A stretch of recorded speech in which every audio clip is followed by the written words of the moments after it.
Hi guys, welcome back to my channel. I hope you're all well. I do not look my best today. I'm just gonna put it out there. I look and feel like a hot mess, but I am burnt out right now, just creatively and in general. So I'm trying, but this is as good as it's gonna get today, and I'm putting it out there. I'm sorry. Yeah. Okay, anyway, wow. So today's video is 5 books that have intimidated the hell out of me. So much so that I still have not read them, despite them being on my TBR pile now for probably over a year. Now, I actually saw a book tag about intimidating books, which is actually where I got the idea, but I couldn't be bothered to do the tag because burnout and lazy. So I'm gonna talk to you about these 5 books and explain why they intimidate the hell out of me. And we're just gonna get into it. Basically, that's what's happening today. Okay. Oh, this is so disjointed. Wow. Okay, anyway. So the first book on the list is The Dark Vault by V. Schwab. Now, this is 2 books in one. This is the full archived series, which is The Archived and The Unbound. And basically, I believe it is a story of somebody who works in a library of souls. Yeah, each body has a story to tell, a life seen in pictures that only librarians can read. The dead are called histories, and the vast realm in which they rest is the archive. So it sounds brilliant, and I think what happens in it is some soul escapes, and that is kind of the adventure that the book follows. I don't know why this intimidates me, but for some reason it does. It is thick, so maybe that's it, but like honestly, I'm just not feeling enthusiastic about reading it anymore. And I did buy this because I had like a huge V. Schwab moment a few years ago, and I loved everything that she was writing. So I bought this shortly after reading another of her novels, and I can't actually remember the name of it now, and I really didn't like it, and I think that's what's kind of put me off reading this, because I also read Vicious and Vengeful, which were like okay, but I wasn't blown away by them, and I haven't actually bothered to pick up Addie LaRue. I kind of feel like V. Schwab's writing for me was great in the A Darker Shade of Magic trilogy, and then since then I just haven't really vibed with it. But I bought this anyway because I thought the premise of it sounded good, and yet now I'm stuck with this massive book on my shelves that I'm just not feeling overly excited to read. I feel intimidated by it, but then the synopsis when I read it sounds so good, and I think maybe I would enjoy it. So I don't know, but this is book number 1. Let me know if you guys have read this, because I feel like nobody speaks about this. Maybe I'll do like a reading vlog or something when I eventually pluck up the nerve to pick it up, because yeah, like I say, I've not had anyone speak about it, and maybe it is actually quite good. Who knows? Well, I'll find out at some point because I'm determined to read it this year, but yeah, it's just not really doing it for me. So next up is probably quite an understandable one, to be honest. It's a classic, and there's a few classics in this list. I do like reading classics. I like reading classics quite a lot, but I think because obviously the language often used is so different, and because the narrative style is, I think, a lot more dry compared to kind of contemporary and modern literature, I think that's kind of why I get so intimidated by them. But the first one is Cervantes' Don Quixote. I think it's probably pretty obvious why I find this one intimidated. It is a thick boy. Now, I bought this because I just want to say that I've read it, but then I have seen a few people talking on BookTube about how it's actually really funny, and I think maybe I will probably have a better time reading this than I originally anticipated. But like I say, it is just so long. It feels like such a commitment. It's nearly 1,000 pages, and I think for a classic, I'm gonna struggle with that, especially at the moment, like where my head's at and how busy I am when I'm reading a thick book, because I'm reading thick books pretty regularly. I think I'm just wanting something that's like super fast paced and super like engaging, and yeah, I don't know. I do want to get to it this year. I am excited to eventually get to it, but it is so beyond intimidating. But yeah, like I said, it is supposed to be really funny. I actually really don't have a clue what this is about. I think it's like the original tale of knighthood. Don Quixote has become so entranced by reading romances of chivalry that he determines to become a knight-errant and pursue bold adventures accompanied by his squire, the cunning Sancho Panza. As they roam the world together, the aging Quixote's fancy leads them wildly astray. At the same time, the relationship between the two men grows with fascinating subtlety. Often considered to be the first modern novel, Don Quixote is a wonderful burlesque of the popular literature its disordered protagonist is obsessed with. Well, there we go. Okay, I mean, it does sound good, but like I say, I'm just scared to pick it up and read it, but also excited. Another one that has been on my TBR for quite some time, and I have actually spoken about it a few times, is The Binding by Bridget Collins. Now, I've heard so many mixed things about this that I think that is at this point why it is intimidating me, and I think also because it's been on my to be read pile for so long, and it's just like staring at me always, like, read me, like freaking read me, and then I still haven't done, and honestly at this point I just feel personally victimized by it. So this is about a boy who gets given the opportunity to work as a bookbinder, which apparently is like a career that is like feared in this world. I don't really know anything more than that.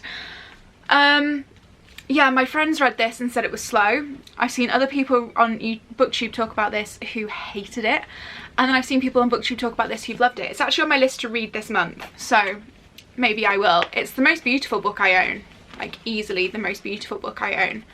But yeah, I'm just so scared of it. But I think this was also the Waterstones book of the year, so it can't be that bad, right? It's also got kind of sun damage on my shelves from being on my shelves for so long. I feel like I should give this a go. I will give this a go this month. This is my promise to you guys that in May I'm going to read The Binding by Bridget Collins. Okay, put it out there. Put it out there on the internet for like the 6th month that I have said that and still not read it, but whatevs. Two more very obviously intimidating ones now. First of all, we have Dostoevsky's Crime and Punishment, because I really like to make things hard for myself, and apparently that includes reading Russian literature. This is apparently supposedly really good. I think, to be honest, what's intimidating me is the fact that it's Russian literature. I don't know why that scares me, but I just feel like it does a lot. I don't know, I feel like when you hear about people reading things like Dostoevsky or Tolstoy, that you're kind of like, I don't know, they're almost like a cut above the rest. Like, what am I trying to say here?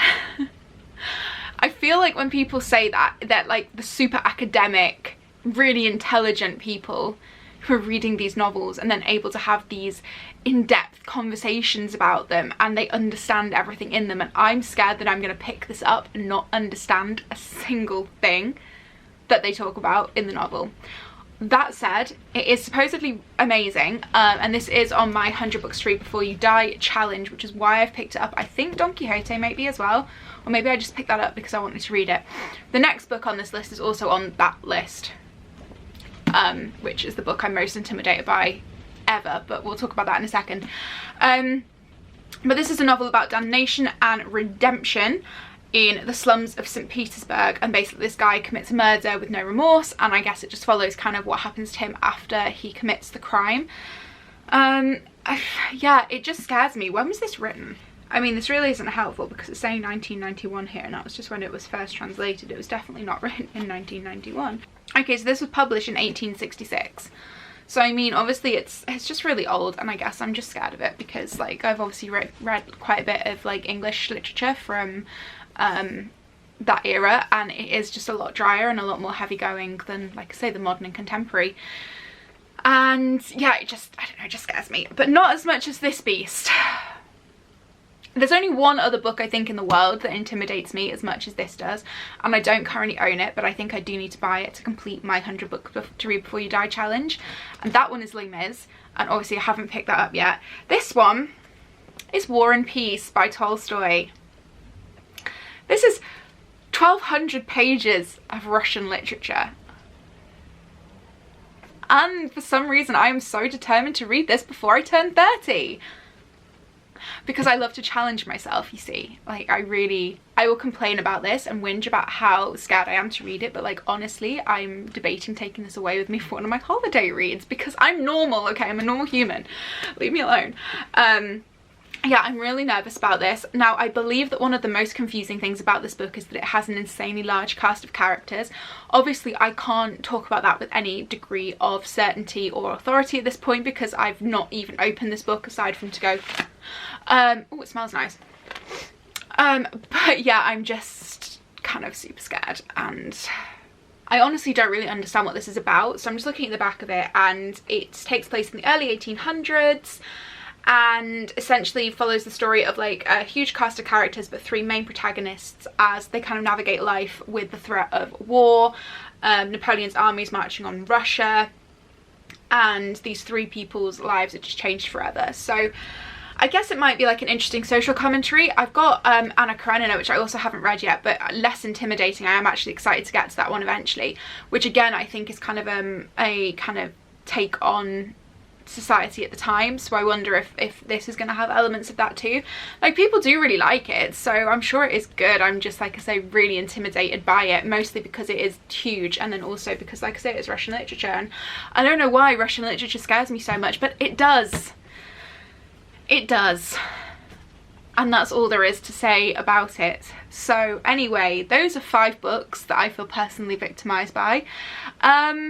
I'm sure there are probably other ones on my shelves. I'm also kind of putting off reading for various reasons, but these are kind of like the 5 that really spring to mind if I look at my TBR pile and consider books that I'm just really not like vibing with right now, but do want to vibe with. Like, I would love if at the end of this year I can be like, yeah, War and Peace, favourite book.